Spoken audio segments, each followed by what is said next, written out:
A continuación tendremos el gusto de escuchar las palabras de Javier Romero en torno a sensibilidades y vitalidad, fiesta, color, movimiento y vida en el espacio festivo de Oruro. Maestro Javier, muchas gracias. Buenas tardes a todos, agradezco mucho la invitación de la Universidad Distrital por la presencia de estar aquí. Bien, esta corta reflexión que la propongo como un documento preliminar de discusión es otro pequeño paso que doy en la posibilidad de comprensión, construcción liberadora de la dinámica festiva. Son varios años en los que mi caminar y mi circunstancia política me han puesto en el rumbo de lo festivo. Además, desde el año 2000 en diálogo con varios colegas colombianos. Mi caminar no va por la estética, ni por la aiestesis, como mencionaré más adelante. Más bien se hunde en el mundo de los sajras, de los anchanchus y del supay, y brota junto con las almas, los diablos y las nuevas papas en el tiempo de la nata. Con esas sensaciones vitales, con esas posibilidades de creer distintas para pensar creyendo y sintiendo y vivirnos la vida, como dirían en Bolivia, estoy asumiendo una opción descolonizadora. Dinámica festiva y opción descolonizadora. En este subtítulo quiero explicar una opción que es al mismo tiempo una opción de vida. Se trata de una opción descolonizadora, localizada y corporalizada desde las sensibilidades vitales de lo festivo en los Andes, específicamente en el altiplano central boliviano, en el departamento de Oruro. Es a partir de este lugar, el mío, que intento ser parte de un movimiento producido por la dinámica festiva en los Andes y que al mismo tiempo es inverso al desarrollado por el proyecto moderno colonial.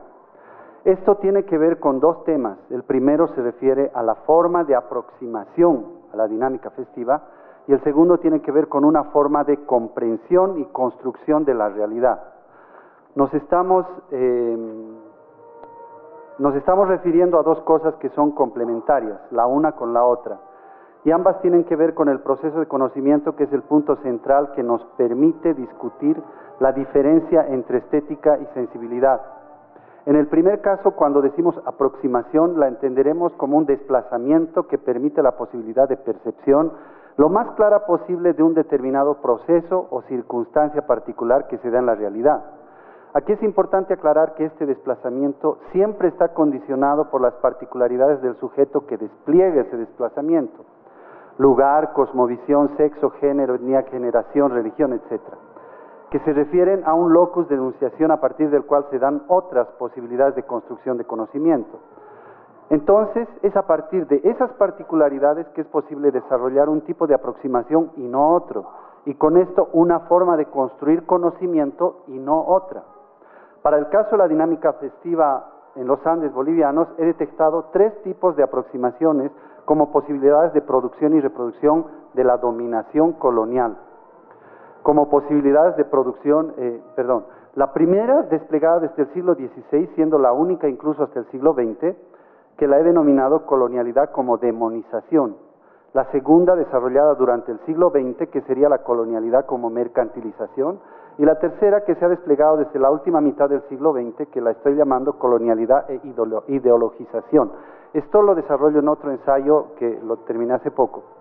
Aunque las tres formas de colonialidad tienen sus propios tiempos de aparición, actualmente las tres se dan de manera paralela y según el contexto de la dinámica festiva. Por otra parte, la comprensión de la realidad es un proceso que más allá de la aproximación al mismo tiempo tiene que ver con otro proceso que es la propia construcción de la idea de realidad. Esto quiere decir que según se va construyendo esta idea, aparece una forma específica de comprensión de la misma, que ha sido producida y construida desde un conocimiento científico de la modernidad colonialidad. Entonces, la idea de saber, la idea de conocer, la idea de verdad, actualmente están relacionadas directamente con la ciencia, o sea, con el conocimiento científico eurocentrado. Y es este, al mismo tiempo, el que ha constituido nuestras representaciones sobre cuál es la verdad, o sea, cuál es la realidad en la que vivimos. Desde estas nociones que definen una realidad específica producidas por la modernidad colonialidad, se ha diseñado la manera en la que se debe funcionar y desarrollar la producción en el mundo colonial, en el mundo moderno colonial. El tiempo es oro, al que madruga Dios le ayuda, ganarás el pan con el sudor de tu frente.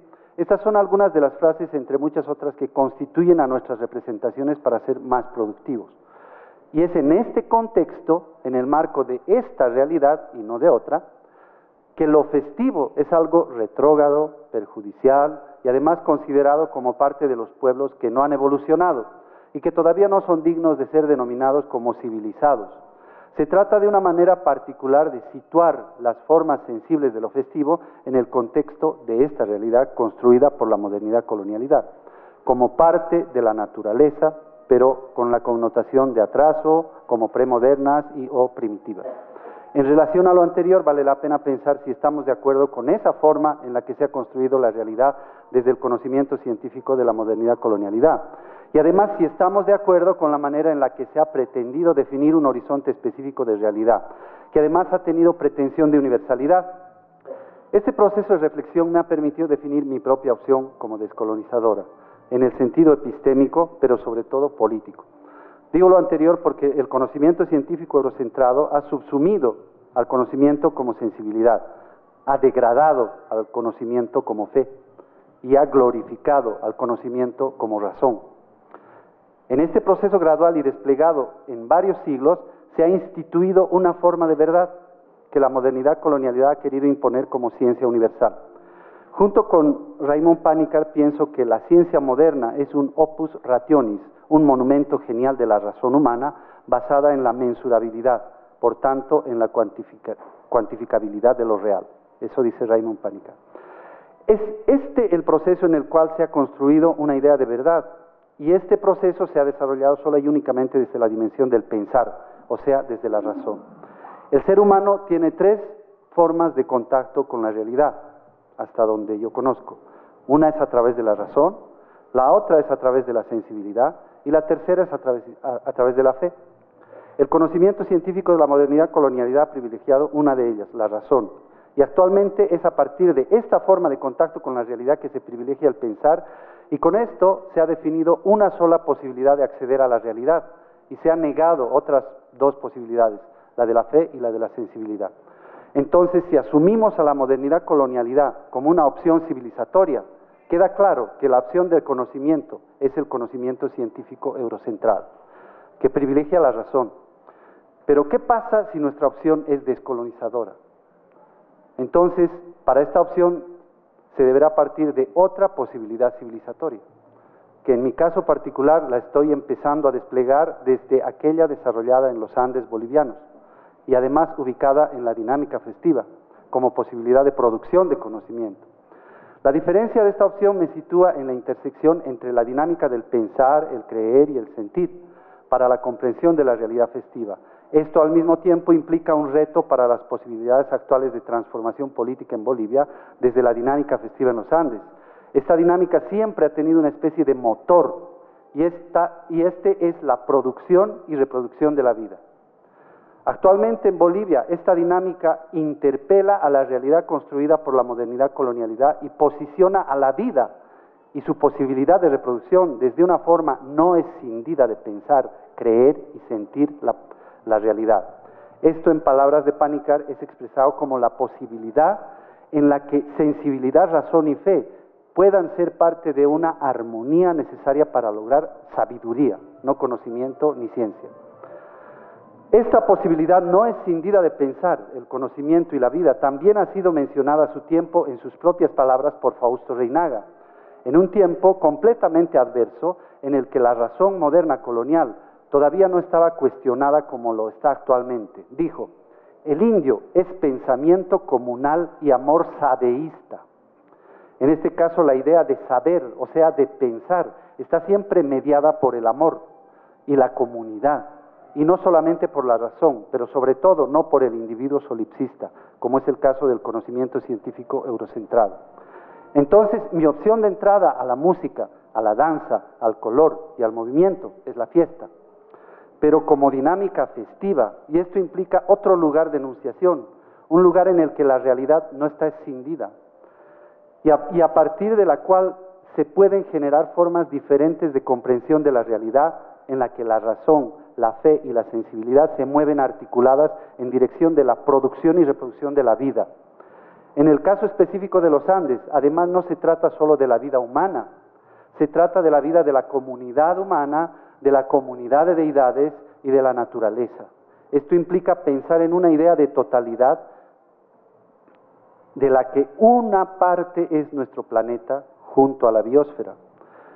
A partir de esta reflexión sitúo a la estética como una opción colonial. A partir de esta reflexión sitúo a la estética como una opción colonial para la entrada a la fiesta. Esta, además de subsumir a las sensibilidades al interior del campo estético a lo largo de la historia colonial de este campo, ha sido y es una opción que asume a la modernidad colonialidad como opción civilizatoria. Por consiguiente, pienso que ratificar esta opción privilegia el conocimiento científico eurocentrado, es ratificar a la razón como única posibilidad de contacto con la realidad.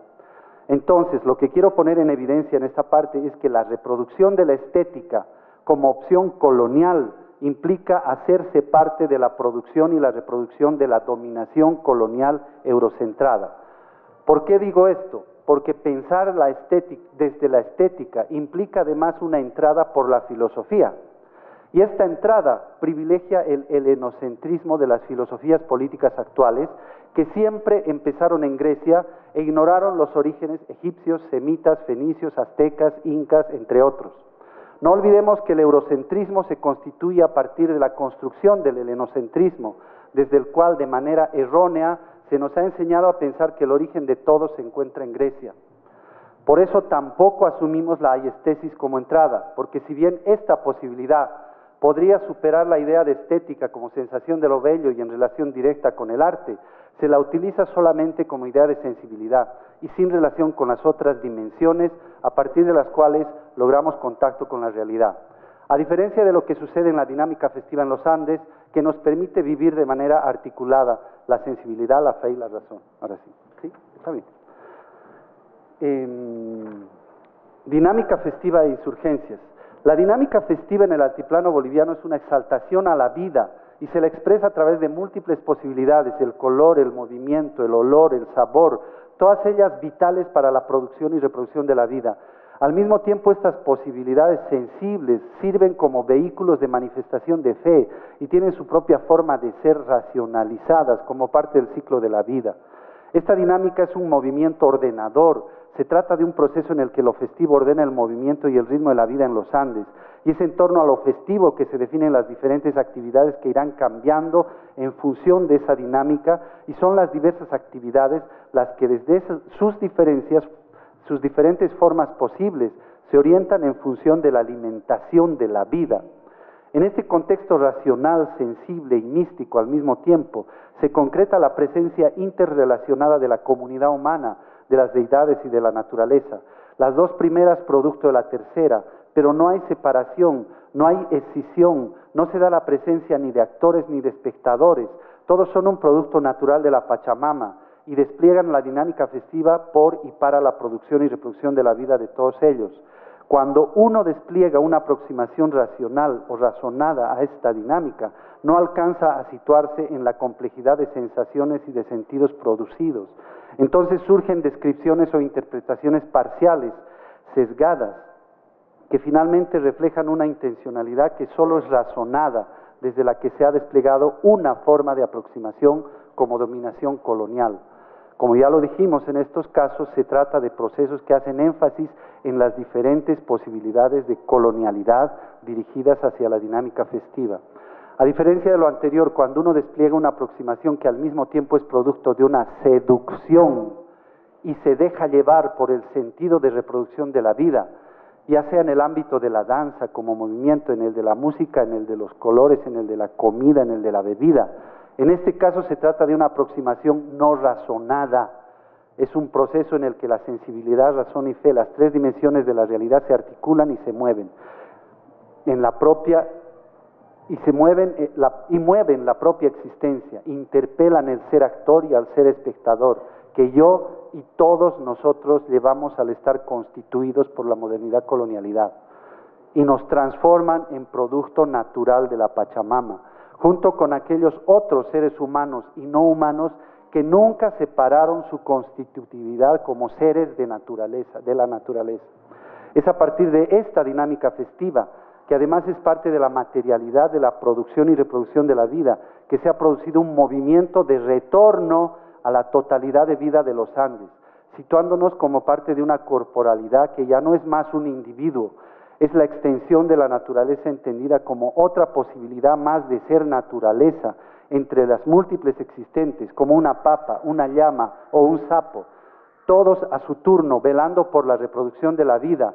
Entonces, desde esta posibilidad de vivirnos como parte de una comunidad, que no es solo humana, sino que es mucho más compleja, con cerros, animales muertos y divinidades, entre otras entidades, ni la estética ni la aiestesis nos sirven para entender este nuestro mundo y su dinámica festiva.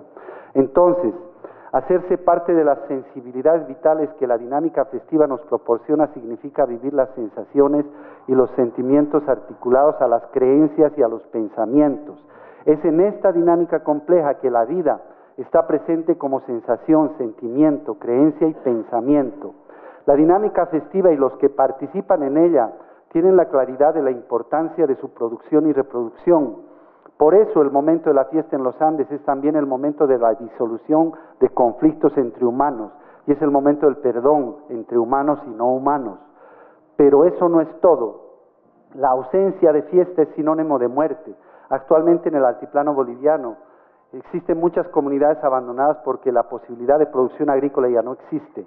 En algunos casos esto se debe a la excesiva erosión del suelo productivo. En estos lugares ya no hay vida y tampoco hay fiesta.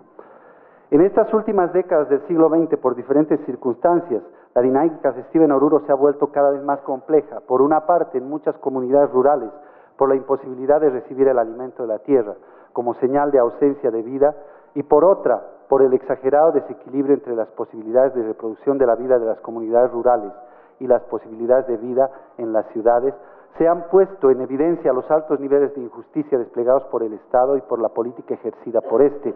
Esto ha generado la emergencia de formas comunitarias para plantear posibilidades políticas por y para la reproducción de la vida, primero como demandas y luego por la circunstancia política de Bolivia, han servido para la elaboración de una agenda de gobierno en Bolivia. El Estado moderno y sus instituciones para deliberar han sido superadas por las deliberaciones en las marchas, en las calles, en las movilizaciones sociales, a partir de las cuales se ha definido una agenda de gobierno que ha sido ejecutada en el primer periodo del gobierno de Evo Morales y actualmente continúa. En este contexto, la dinámica festiva de Oruro ha sido también parte de ese proceso de interpelación hacia el Estado moderno colonial. Y de manera evidente, en la década de los 90 surgen enunciaciones insurgentes, eso que está ahí, e irrumpen con mucho más fuerza a partir del 2000. Poco a poco el espacio festivo de Oruro, que desde la década de los 40 inicia un proceso de limpieza, entre comillas, por parte de la población mestiza, en la década de los 80 muestra evidentes desacatos en algunos casos y sutilezas en otros, por la resistencia a aquella limpieza. Poco a poco y de distintas formas surgen presencias que en el pasado inmediato no eran permitidas.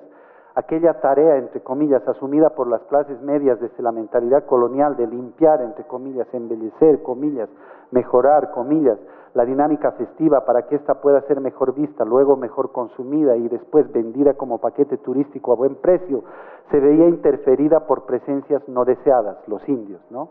Por una parte, tarqueadas, grupos de sicuris con sus propios colores y movimientos, por otra, la presencia vital de la coca, el alcohol, se fueron incrustando y deslizando sin orden establecido y fueron recuperando espacios usurpados por la colonialidad del ser. Al mismo tiempo, la danza de la morenada y el gremio de los cocanis vive un conflicto a partir del cual se generan procesos descolonizadores entre los nietos de los fundadores de este conjunto de danza. A partir de este conflicto surgirán melodías y cantos cuestionadores que orientarán por algún tiempo la dirección de los procesos descolonizadores de la fiesta. No era simple ni fácil en un tiempo en el que en Bolivia, la Embajada de los Estados Unidos se había propuesto erradicar la producción de coca en Bolivia, salir a las calles bailando morenada, ritualizando a la Pachamama, echando coca y cantando, entre otras cosas, Coca no es cocaína, coca no es cocaína, coca es la agua sagrada. Jayaya Oruro, Jayaya Bolivia, soy de los cocanis, alma, vida, corazón. Este fue un tiempo en el que la dinámica festiva se empezó a contaminar con enunciados insurgentes. Todo este proceso se hizo más evidente cuando la Federación Sindical Única de Trabajadores Campesinos de Oruro, es la imagen que vemos, organizaron en el año 1993 la primera ANATA, como un acto a través de la que a través de la música, el ritual, el movimiento, el color, etcétera, expresaba una posición política de liberación de los pueblos indígenas de los Andes. Se trataba claramente de una práctica festiva en dirección descolonizadora, que además situaba un horizonte diferente a su antagónico, el Carnaval de Oruro. Desde este momento en Oruro, la evidencia de fiesta como parte de un proceso descolonizador e interpelador del orden moderno colonial establecido se había hecho visible. Desde aquel año, ancianos y ancianas, hombres y mujeres jóvenes, cada uno a su ritmo y desde su propio tiempo histórico, hace evidente a través de la fiesta la emergencia de prácticas descolonizadoras, ya sea con los cantos, con los rituales, o portando huipala como testimonio de la presencia de los pueblos indígenas, negados. Las sensibilidades vitales de la fiesta en los Andes se están moviendo en direcciones descolonizadoras.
Nosotros, desde niños hasta que somos ancianos, tenemos que saber comprender los ritmos de la vida en los Andes para poder bailar bien la vida en comunidad.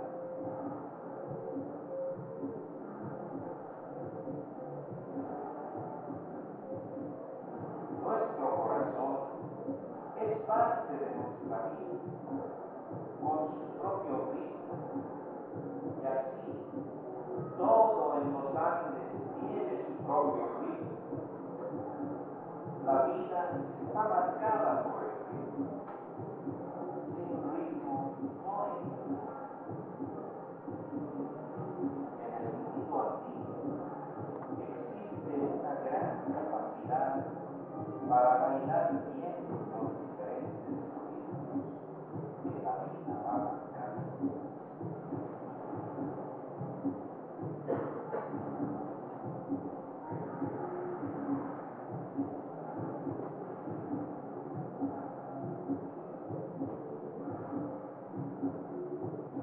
En los Andes no existe un mundo que se diferencie de nosotros. Todos somos el mundo. Vivimos sumergidos en el flujo de la vida. No nos separamos de las personas, de los animales o del paisaje. Vivimos unidos como una comunidad de vida, en la que se manifiestan todos los ritmos de la vida, en el baile, en la danza, en la música.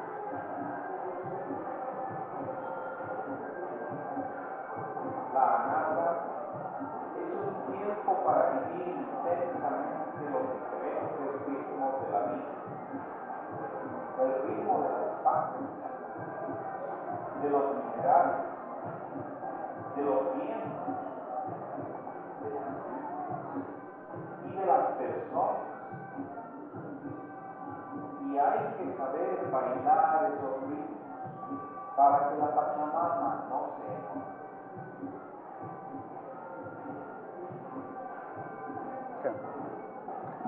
Para concluir, actualmente somos parte de un sistema de representaciones dominante que nos ha hecho parte de una realidad dividida en parcelas, resultado de un proceso de disección de una realidad instrumental, sobre todo en su última etapa, y realizada desde una racionalidad también instrumental. Esto nos ha dejado fragmentos de todo un poco. En esta línea no dudamos que existen y seguramente seguirán existiendo trabajos que muestren, comillas, la estética de la fiesta, más comillas, la dinámica económica de la fiesta, más comillas, los aspectos políticos de la fiesta, entre otros. Junto con eso también se seguirá condicionando al comportamiento de las personas para que existan algunos consumidores de aquella, comillas, estética de la fiesta, otros de aquella, comillas, dinámica económica de la fiesta y así sucesivamente. Para terminar, hago mención a lo que me parece una consecuencia de la disección de la realidad como parte de la modernidad colonialidad, desde mi propia experiencia. La idea de museo, grotesca ya desde su creación, ahora se la ha fragmentado al extremo. Existen museos de arte moderno, de arte contemporáneo, de arte virreinal, etc. Cada uno de estos museos tiene sus propios circuitos, cada uno con sus propias dinámicas, pero al mismo tiempo con sus propias restricciones. A esto se suma el poder y la hegemonía de la curaduría y del curador, que es, por una parte, desde mi punto de vista, la posibilidad de competencia al ego del artista, y por otro, un intento de glorificación del experto.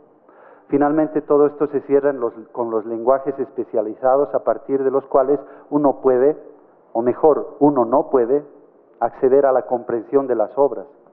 Si bien la posibilidad que se da en un museo o en una muestra de arte pueden tener diferentes direcciones, y por ejemplo lo que muestra Miñolo como, entre comillas, cito, un ciudadano que visita museos y se interesa en el arte, fin de cita, hablamos de las esposas del esclavo junto a la vajilla hecha en plata, o el carrito de bebé con una capucha de Ku Klux Klan, instalación realizada en el Museo Histórico de Baltimore en 1992, es planteada como una posibilidad de colonial.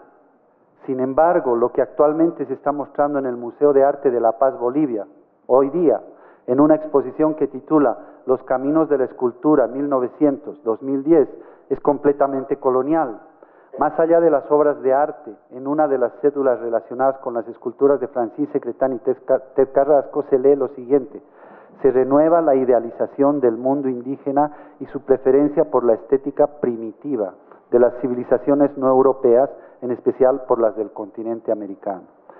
Estas dos posibilidades podrían ser parte, en el primer caso, de una dirección, como se plantea para los ejemplos del Museo de Baltimore, de una estética de colonial, y la segunda sería más bien una interpretación colonial de algunas esculturas que, según los expertos, habría que ver si son de coloniales o no.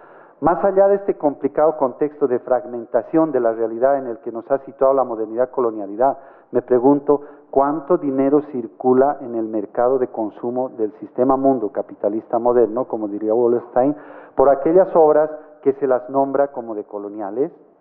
¿Cómo funcionan los circuitos en los que esas obras se hacen posible? ¿Qué debe hacer una persona para ser llamado artista y poder acceder a esos circuitos? Hago estas preguntas porque me interesa mostrar la extrema fragmentación que existe entre la obra, su contexto y lo que conoce el que observa la obra.